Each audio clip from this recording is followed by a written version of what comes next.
राघवेंद्र सिंह जी। श्री हरिवंश। श्री हरिवंश महाराज जी। महाराज जी, श्री जी और आपकी कृपा दृष्टि से मुझे प्रतिष्ठित सरकारी संस्थान में एक दायित्वपूर्ण पद पर सेवा करने का अवसर प्राप्त हुआ है। महाराज जी, वहाँ अनेक सामाजिक मुद्दों पर कार्य करने का अनुभव हो रहा है। महाराज जी, ये पूछना चाह रहे हैं कि कभी कभी ऐसा धर्म संकट आ जाता है कि धर्म हित और राष्ट्र हित में से अगर किसी एक को चुनना हो तो महाराज जी राष्ट्र हित, क्योंकि जब हम समाज सेवा पे है तो हमें राष्ट्र हित चयन करना पड़ेगा। जैसे आर्मी का जवान है और उसके लिए केवल राष्ट्र धर्म है। अगर कानून के प्रतिकूल उसका पिता भी खड़ा हो तो गोली मार देगा। वो पितृ धर्म, पत्नी, पुत्र, परिवार सबको स्वाहा करके केवल राष्ट्र धर्म के लिए वो जीता है। तो ऐसे ही अगर कोई बड़ा पद है और हमारी समाज व्यवस्था है तो फिर हमें राष्ट्र धर्म पर ध्यान देना चाहिए, लौकिक धर्म पर नहीं। क्योंकि लौकिक धर्म में आप किसी के पति भी हैं, आप किसी के भाई भी हैं, किसी के पुत्र भी हैं, बहुत से रिश्ते नाते हैं। अगर उनके निर्वाह की तरफ आप देखते हैं और राष्ट्र धर्म लघु पड़ता है तो फिर हानि हो जाएगी। राष्ट्र धर्म का निर्वाह करते हुए हमें अपने धर्म, जो धर्म राष्ट्र धर्म में बाधा ना पहुंचावे, उस धर्म को हम निर्वाह कर सकते हैं। जैसे पिता का धर्म है पुत्र को सुख पहुंचाना, और आप किसी ऐसे पद पर हैं और आपके कानून के विरुद्ध पुत्र अगर आचरण करता है तो आपको पुत्र धर्म का त्याग करके राष्ट्र धर्म के कानून के अनुसार उसे दंड देना अधिकार बनता है। ये नहीं छोड़ देंगे कि हमारा पुत्र है, पुत्र हो या शत्रु हो, अगर वो हमारे कानून के खिलाफ पाया जाएगा तो एक समान दंड उसको दिया जाएगा। उसे राष्ट्र धर्म कहते हैं, क्योंकि वो राष्ट्र धर्म पे चल रहा है, वो सांसारिक धर्म पे नहीं चल रहा है। इसलिए राष्ट्र धर्म की प्रधानता रखनी चाहिए। मानसी जी। राधे राधे महाराज जी। महाराज जी, आपके चरणों में कोटि कोटि प्रणाम। महाराज जी, परिवार जनित कर्तव्य, कर्म, ऑफिस वर्क, ये सब में ज्यादा ध्यान दो तो गुरु प्रदत्त भजन नियम बहुत बाधा पड़ती है महाराज जी। फिर इससे बहुत दुख और मन में विचलता होती है। अभ्यास की कमी के कारण, अगर हम अभ्यास फिट रखें तो हम बात करते हुए भी नाम जप कर सकते हैं। जैसे हम बात कर रहे हैं लेकिन हमारा बार बार राधा राधा राधा, हमारे दिमाग में राधा राधा राधा, हम आपसे बात, आप भी चला सकते हो। अभी देखो, अभी आप अनुभव करो, बैठे हो हमारी बात सुन रहे हो, नाम चला सकते हो, राधा राधा राधा। अपने मन में इतना पावर है कि वो दो काम एक साथ कर सकता है, दो काम एक साथ। तो हम बोल रहे हैं और राधा नाम का चिंतन कर रहे हैं, आप सुन रहे हो, राधा नाम का चिंतन कर सकते हो। ऑफिस में हर समय में बोलना नहीं होता, हर समय में लिखना पढ़ना ही नहीं होता, बहुत समय खाली होता है। तो हम कह रहे हैं लिखने पढ़ने में, ऑफिस में बोलने में जब आप एकाग्र हो तो चलो भूल गए तो वो कर्म भी भगवान को समर्पित कर दो। लेकिन जो खाली टाइम हो उस समय तो नाम जप करो। अगर आपको 1 सेकंड खाली टाइम मिले तो राधा, आप प्रयास करो, आप अभ्यास करो। अभ्यास योग युक्तेन चेतसा नान्यगामिना, ऐसा अभ्यास करो कि चित्त कहीं और जाए ना, बार बार नाम को पकड़े। तो आप देखोगे एक समय, हर समय हृदय में नाम चलने लगा। पर अभ्यास, बहुत लंबे समय तक अभ्यास, आपका कहना व्यर्थ नहीं है। बड़े बड़े अभ्यासी चूक हो जाती है। जब हम कार्यों में उतरते हैं, क्रियाओं में उतरते हैं तो उसमें एकाग्रता की जरूरत होती है। जब हम उसमें एकाग्र होते हैं तो नाम छूटता है। तो हमें अभ्यास ऐसा करना है कि कार्य करते हुए आंतरिक एकाग्रता नाम में रहे तो बात बन जाएगी। रिया त्रिवेदी जी, मध्य प्रदेश से। राधे राधे राधे महाराज जी। महाराज जी, मैं इस तथ्य से भली भांति परिचित हूँ कि भगवान ही हमारे सच्चे और एकमात्र अपने हैं और हमें उनसे दिल से प्रेम करना चाहिए। परंतु भक्ति साधना करते समय अक्सर ये विचार परेशान करता है कि क्या हम वास्तव में भगवान से प्रेम करते हैं या सिर्फ दिखावा कर रहे हैं। अगर हम दिखावा भी कर रहे हैं तो झूठा खेले साचा होए। इस मार्ग का खिलाड़ी अगर झूठा खेले, झूठ से भी भक्ति करने लगे तो साचा भक्त बन जाएगा। जो कोई भक्ति करे कपट से उसको भी अपनाऊं, साम दाम और दंड भेद से सीधे रास्ते लाऊं, नकली से बनाऊं असली, भगत मेरे मुकुटमणि, मैं हूं भक्तन को दास, भगत मेरे मुकुटमणि। यदि हम झूठे झूठे राम राम कहेंगे तो राम तो सत्य है ना, वो अपना काम करेगा, हमारे हृदय में सत्य प्रकाशित कर देगा। हमको संशय नहीं करना चाहिए। भगवान की भक्ति अगर हम झूठे से भी करेंगे तो भी हमें लाभ मिलेगा। भाव कुभाव अनख आलसहु, नाम जपत मंगल दिसि दसहु। हमें चिंता नहीं करनी, हमें भक्ति करनी है। हमारी वास्तविकता में स्थिति क्या है? संतों का संग करो। संतों की वाणी रूपी थर्मामीटर से हम देखें कि भक्ति कितना बढ़ रही है और दोष कितना कम हो रहे हैं। दोष रूपी बुखार कितना कम हो गया और भक्ति रूपी स्वस्थता कितनी आ गई।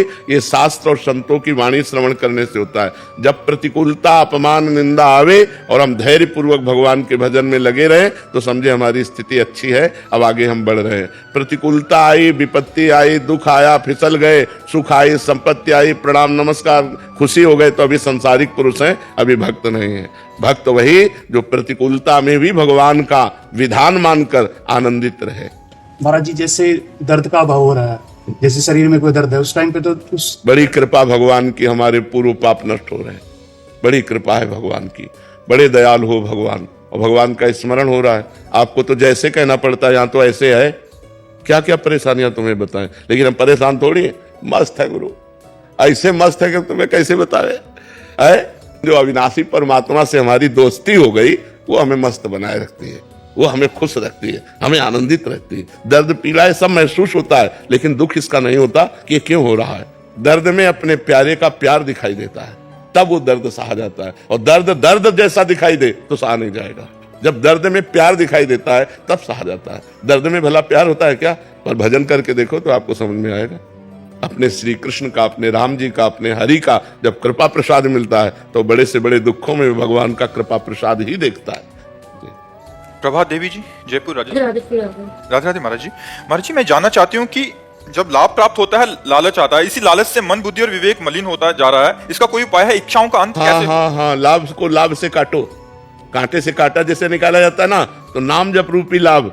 आज 10,000 नाम जप किया, आज 15,000 जप किया, आज 50,000 किया, आज 60,000 किया। इस लाभ से सांसारिक लाभ को दाबा दो, सांसारिक लाभ को काट दो। और जितना नाम जप करोगे उतना मन पवित्र होगा, बुद्धि पवित्र होगी, तन पवित्र होगा, आचरण पवित्र होंगे। आप जप के तो देखो, बिना नाम जप के सब बकवास है, हम तुम्हें बता दें। चाहे जितना प्रवचन सुन लो, चाहे जितना प्रवचन कर लो, माया हो ही मुंह भरा डालेगी संसार में, जहां से निकलना मुश्किल है। वही काम, क्रोध, लोभ, ईर्ष्या, अहंकार, दुनिया का प्रपंच, उसी में हम फंसे हुए हैं। नाम जप करो, निकलते चले जाओगे। भगवान का नाम ही जासु नाम भव भेषज हरन घोर त्रैशूल। जिनका नाम दैहिक, दैविक, भौतिक तीनों शूलों का नाश करने वाला और इस संसार रोग की अचूक औषधि है। अगर नाम जप करे तो बात बन जाएगी। नहीं तो हम, जैसे होता है ना, फिसले और मुंह भरा गिरे, ऐसे हम बार बार गिरते हैं और कोई उपाय नहीं। हम तुम्हें खुली बात कह रहे हैं, भगवान है, लेकिन वो तब तक रक्षा नहीं करेंगे जब तक भजन नहीं करोगे, पुकारोगे नहीं, नाम जप नहीं करोगे। नहीं तो देख रहे हो सब हो रहा है। और जहां भगवान का भजन किया और भगवान को पुकारा, इसीलिए भगवान से बढ़कर भगवान का नाम, क्योंकि भगवान के रहते हुए सबके हृदय में दुख, असंतोष, नाना प्रकार की चिंताएं, पाप सब हो रहा है। लेकिन भगवान का नाम जब हृदय में आ गया तो सब नष्ट हो गया। पाप, ताप, दुख, दरिद्रता सब नष्ट हो गए, हम आनंदित हो गए। और भगवान को अधीन करने वाला भगवान का नाम है, समस्त दुखों को मिटाने वाला भगवान का नाम है। इसलिए हम भाई कहते हैं नाम जप करो। नाम जप से ही सांसारिक लोभ का नाश हो सकता है। सांसारिक लाभ हमें ऐसे प्रतीत होंगे जैसे घास फूस। पक्का मान लो, जीवन भर भजन करने का फल यही मिलता है कि पूरा संसार स्वप्न में नजर आने लगे। उमा कहूं मैं अनुभव अपना, सत हरि भजन जगत सब सपने के जैसे पदार्थ झूठे, ऐसे सब यहाँ का झूठा है। मरो तो सब छूट गया यार, कितना बैंक बैलेंस, पूरे जीवन कमा के जमा किए, फायदा क्या हुआ? बोले लड़का बच्चा के लिए वो शराब पियेंगे, नाना प्रकार के कुमार्गामी प्रवृत्ति में जाएंगे। अगर वो मेहनत करके कमाते तो उनको पता चलता तो उनका भी नाश होगा। भजन करने से ही लाभ मानो, नहीं तो सब व्यर्थ है। अगर हमारा भजन हो रहा है तो लाभ, यह है लाभ शंकर माना। भगवान शंकर कह रहे लाभ क्या है? संत समागम, भगवान का भजन। उमा संत समागम सम न लाभ कछु आन। अगर हम संतों का संग कर रहे हैं, भजन कर रहे हैं, अच्छे आचरण से चल रहे हैं, तो हमारा जीवन ठीक है। नहीं तो चाहे जितना रुपया एकत्रित कर लो, सामान एकत्रित कर लो, मरने के बाद तुम्हारा शरीर नहीं जाएगा, कोई सामान नहीं जाएगी, कोई बैंक बैलेंस नहीं जाएगा, फिर अन्य जगह जन्म हो जाएगा हमारा। जगदीश पाठक जी, ग्वालियर से। श्री राधे महाराज जी। महाराज जी, दास का सेवानिवृत्ति तक का समय परिवार के दायित्वों के निर्वहन में चलेगा। अब शेष समय में दास गुरु मंत्र और सीताराम जी के नाम का जप यथासंभव करने का प्रयास कर रहा है। महाराज जी, आपका प्रश्न है कि यदि मृत्यु के समय मशीन से हरि नाम संकीर्तन सुनाया जाए तो उस व्यक्ति को लाभ होगा? महाराज जी, किसी लाभ होगा, पर मोक्ष कल्याण की बात नहीं है, क्योंकि उसकी स्मृति तो है नहीं ना। मान लो वो बेहोश है, उसकी स्मृति नहीं है, तो वातावरण भागवती की, इसलिए यम पीड़ा नहीं होगी, पर वो परम पद का अधिकारी हो जाएगा, ऐसा हम नहीं कह सकते। स्मृति कहां है? अगर वो जागृत स्मृति है और आपने कहा राम राम बोलो और बोला राम और मर गया, तो उसे भगवत प्राप्ति हो जाएगी। उसकी स्मृति में आना चाहिए। आंतरिक स्मृति यदि अंत समय में भागवतिक है तो उसकी गति भागवतिक होगी, और सांसारिक है तो सांसारिक होगी। अब जैसे कोई मर रहा है, बेहोश है, और हम राम नाम का कीर्तन, राधा नाम का कीर्तन कर रहे हैं, अब उसको सुनाई दे तो उसका कल्याण हो जाए। लेकिन अगर वो बेहोश ऐसी स्थिति में कुछ श्रवणेंद्रिय ही नहीं काम कर रही, बेशुद्ध है, तो वातावरण के प्रभाव से यमदूत तो नहीं आएंगे, लेकिन वो परम पद का अधिकारी नहीं होगा, उसका अच्छी जगह जन्म होगा, फिर भक्ति का माहौल मिलेगा, फिर कल्याण का मार्ग प्रशस्त होगा। बीज तो पड़ गया कल्याण का, लेकिन वो परम पद का अधिकारी नहीं होगा। परम पद का स्वयं जब स्मरण हो रहा है, या हमारे कान में कोई बोला राधा, हमारी स्मृति में आए राधा और प्राण छूट गए, तो वो परम कल्याण को प्राप्त हो जाएगा। स्वाति जी ग्वालियर से। राधे राधे राधे महाराज जी। महाराज जी, जीवन का लक्ष्य कैसे तय करें? कैसे पता चले कि जो सोचा है वही सही है? जीवन में इतने उतार चढ़ाव हैं, कभी लगता है जो हो रहा है वही। जीवन का लक्ष्य क्या है पहले ये तो समझिए। क्या रुपया जीवन का लक्ष्य हो सकता है? मकान हो सकता है, भोग हो सकते हैं। जीवन का लक्ष्य परमात्मा है। जीवन का लक्ष्य जगत नहीं है। जगत जीने के लिए है। जैसे हमें जीवन साथी चाहिए जीने के लिए, वो हमें अन्य योनियों में थोड़ी मिल पाएगा। मतलब हमारा ये शरीर छूटा तो हमारा पति हमारे साथ जाएगा, ये असंभव, ऐसा हो ही नहीं सकता। रुपया बैंक बैलेंस यहीं रह जाएगा, मकान यहीं रह जाएगा, जो आपकी पढ़ाई लिखाई पद है वो यहीं रह जाएगी, विस्मृत हो जाएगी शरीर छूटते ही। तो अगर हमने ये सब लक्ष्य बनाया तो परिणाम में तो सब व्यर्थ ही गया ना, परिणाम में तो कुछ हाथ नहीं लगा। अगर हमने परमात्मा को लक्ष्य बनाया और जीने का ढंग ये बना लिया तो बढ़िया हो जाएगा।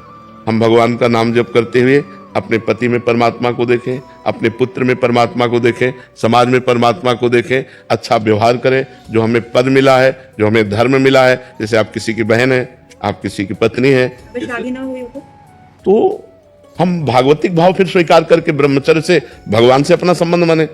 भगवान को हम पुत्र मान सकते हैं, भगवान को हम पिता मान सकते हैं, भगवान को हम माँ मान सकते हैं। भगवान ही तो दुर्गा रूप में है, भगवान को हम अपना पति मान सकते हैं। जो संबंध चाहो भगवान से कर सकते हो। तुम्हें वो माता च पिता, तुम्हें वो बंधुश्च सखा, तुम्हें वो विद्या द्रविणं, तुम्हें वो सर्वम मम देव। पर यदि शादी ना करे तो ब्रह्मचर्य पर ध्यान देना चाहिए। फिर इधर उधर गंदी बातें अगर मन में रही तो फिर वो लक्ष्य नहीं बना पाएगा। भले सन्यासी वेश ना हो, लेकिन अंदर से संयम, नियम, पवित्रता, ब्रह्मचर्य, तो वो परमात्मा का लक्ष्य बन जाएगा। या तो गृहस्थ धर्म से चले तो परमात्मा का लक्ष्य बन जाएगा, या विरक्त धर्म। दो ही धर्म है हमारे यहाँ प्रगट में, निवृत्ति धर्म और प्रवृत्ति धर्म। प्रवृत्ति धर्म गृहस्थ और निवृत्ति धर्म विरक्त। तो यदि हम ब्याह ना करें तो हम गृहस्थ धर्म में नहीं गए, तो हम आजीवन ब्रह्मचर्य का नियम नहीं। हम किसी भी पुरुष का स्पर्श काम भाव से नहीं करेंगे। तो वो जो ताप है, काम का जो वेग हमें तपाता है, वो तपस्या बन जाती है, और उसी तपस्या से भगवान प्रसन्न हो जाते हैं। इसीलिए हमको एक धर्म तो स्वीकार करना चाहिए। आज गृहस्थी में बड़ा संशय हो रहा है, पति पत्नी में प्रेम नहीं रह गया। जब पति को देखती है कि दूसरी लड़की से, स्त्री से, या पति देखता है कि दूसरे पुरुष से, तो दोनों का मन अशांत हो जाता है। या तो संबंध विच्छेद, तलाक में उतर जाते हैं, या फिर हिंसा में उतर जाते हैं। तो गृहस्थ धर्म में भी बड़ा अब संशयपूर्ण है, बहुत ज्यादा विवाह विच्छेद बहुत ज्यादा हो। हाँ, और हिंसाएं भी हो रही हैं आप देखिए, क्योंकि हमारे देश में ये सूट नहीं करेगा सूत्र। हमारा देश धर्म प्रधान है। ये विदेश में चलेगा, भारत में नहीं चलेगा। विदेश में ऐसा होता होगा, भारत में नहीं चलेगा। तो भारत में दो मार्ग बनाए गए हैं, एक प्रवृत्ति मार्ग धर्म ग्रंथों के द्वारा, और एक निवृत्ति मार्ग। यदि हम प्रवृत्ति में जाएं तो एक पुरुष को पति रूप में स्वीकार कर धर्म पूर्वक आजीवन, एक पत्नी को स्वीकार करके धर्म पूर्वक आजीवन प्यार में जीवन व्यतीत करें, यह हमारा सनातन धर्म कहता है। और यदि हमने ब्याह नहीं किया तो फिर हमें ब्रह्मचर्य से रहना चाहिए। तो यदि हम ब्याह ना करें तो ब्रह्मचर्य से रहें, अपने जीवन को पवित्र करके भगवान के चरणों में समर्पित कर दें। जैसे भीष्म जी ने अंतिम समय भगवान श्री कृष्ण से कहा, हे श्री कृष्ण, ये मेरी बुद्धि रूपी कुंवारी कन्या आज तक किसी का वर्ण नहीं किया, अब अंतिम समय है, हे श्री कृष्ण मेरी इस बुद्धि को आप स्वीकार करें, क्योंकि आज तक मेरी बुद्धि कभी विषयों में दूषित नहीं हुई, ये पतिव्रता है, आप इसे स्वीकार करें। तो हम अपने जीवन रूपी धरोहर को, ये धरोहर है भगवान की, यदि हम ब्याह ना करें तो इसे ब्रह्मचर्य से पवित्र रखते हुए भगवान के चरणों में समर्पित कर दें। भले भेष ना बदले, लेकिन उद्देश्य तो बदल ही जाना चाहिए। अगर उद्देश्य न बदला तो ब्याह करने का मतलब फिर क्या रह गया? ना आप गृहस्थी रह गए, ना आप विरक्ति रह गए, तो ना इधर के ना उधर के, दोनों तरह से चले गए। गृहस्थी में कम से कम एक धर्म का पालन, विरक्ति में अपने धर्म का पालन। तो जो पुरुष या जो स्त्री ब्याह ना करे उसे ब्रह्मचर्य का आश्रय लेकर, भले समाज में रहे, ब्रह्मचर्य का आश्रय लेकर पवित्र जीवन व्यतीत करते हुए समाज सेवा करनी चाहिए।